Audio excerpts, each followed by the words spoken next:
Donc l'idée de la première formation, développer et maîtriser ces présentations de projets à distance, c'est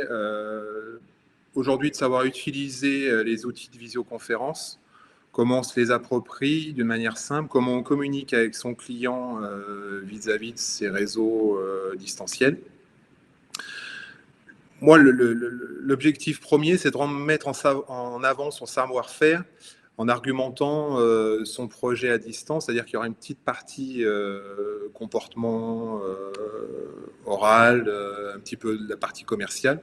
pour justement voir comment un client qu'on a de l'autre côté de l'écran, on argumente son projet et comment on s'approprie complètement, même si on n'a pas le client réellement en face de nous physiquement, quoi.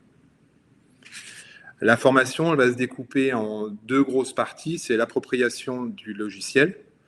Quel message on envoie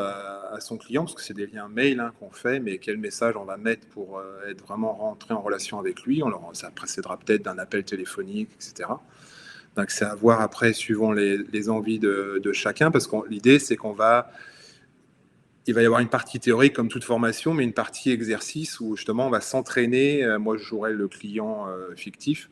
pour justement faire des exercices pour voir comment on se comporte vis-à-vis de son client et surtout comment on rentre en contact d'abord en amont avec lui.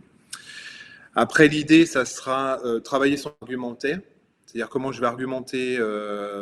mon projet client face à lui par écran interposé et comment je vais arriver à concrétiser ou au moins conclure mon entretien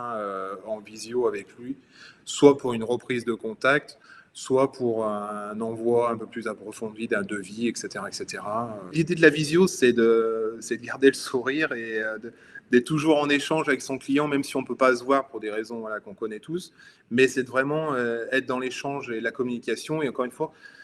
il y a de l'humain derrière tout ça et c'est vraiment rentrer l'humain artisan chez le client.